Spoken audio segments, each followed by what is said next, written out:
Bonjour et bienvenue dans cette nouvelle vidéo. Aujourd'hui, je vous retrouve pour vous parler de 5 mots que j'ai appris ou réappris cette semaine, pour vous les expliquer et vous donner quelques exemples assez parlants. Le premier mot, c'est le verbe noyauter. Ça signifie introduire dans une organisation, un parti, etc., plusieurs personnes secrètement chargées d'en infléchir l'orientation, d'en prendre le contrôle. Et je vous donne un exemple tout de suite. Tu ne le savais pas, Monsieur Roux a noyauté l'association en y faisant entrer ses 2 nièces. Depuis, c'est vraiment du n'importe quoi. Le deuxième mot, c'est le nom corollaire. Alors attention, corollaire, on peut l'écrire avec 2 L ou un seul L. Il y a toujours un seul R, mais suite aux rectifications orthographiques de 1990, on peut écrire corollaire avec un seul L. Le premier sens de ce mot, ça vient donc des mathématiques ou de la logique, et c'est un énoncé directement déduit d'un autre déjà prouvé ou admis.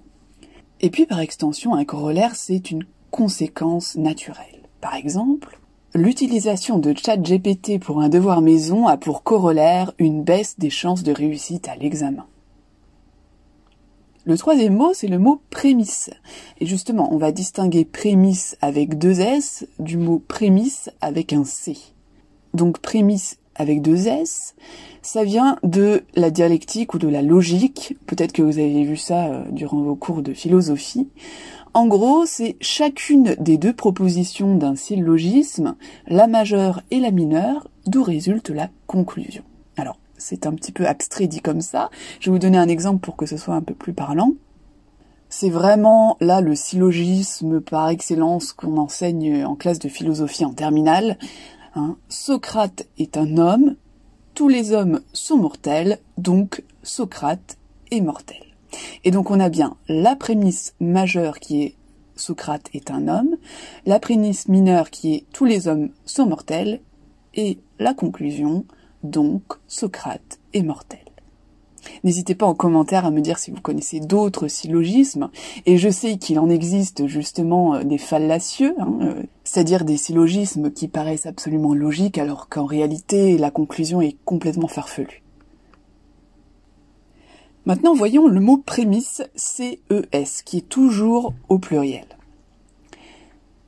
Les prémices, c'est le commencement, le prélude. C'est les premières manifestations ou les premières apparitions d'un processus. Je vous donne un exemple tiré du livre « Regarde les lumières, mon amour » d'Annie Ernaux.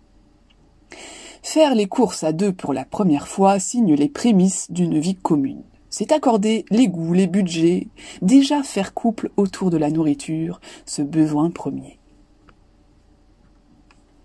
Et enfin, on termine avec le verbe phagocyter. Notez bien donc qu'il y a un Y et non un I. Et bien PH aussi. Bref, ce mot est compliqué à écrire.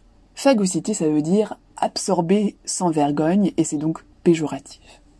Par exemple, l'entreprise est devenue un monopole en phagocytant ses concurrents. Voilà, c'est tout pour aujourd'hui. J'espère que cette petite vidéo vous a plu. N'hésitez pas à utiliser ces mots quand vous le souhaitez, que ce soit d'ailleurs à l'écrit comme à l'oral. Parfois c'est plus simple de commencer par utiliser ces mots-là à l'écrit, parce qu'on a forcément plus de temps pour réfléchir à comment les employer, etc. Alors qu'à l'oral, il faut que ce soit forcément plus spontané. Et puis petit à petit, les mots finissent par rentrer complètement dans notre vocabulaire et on n'a même plus besoin de réfléchir pour les utiliser. N'hésitez pas non plus à vous abonner à la chaîne pour ne pas rater les prochaines vidéos. J'essaie dans la mesure du possible de vous proposer ce format 1 fois par semaine. Ce n'est pas toujours possible, mais j'essaie d'être régulière. N'hésitez pas à me proposer d'ailleurs des mots si vous voulez que j'explique certains mots en commentaire ou simplement à nous dire les mots que vous avez appris cette semaine. Je vous laisse, prenez grand soin de vous et à bientôt. Salut!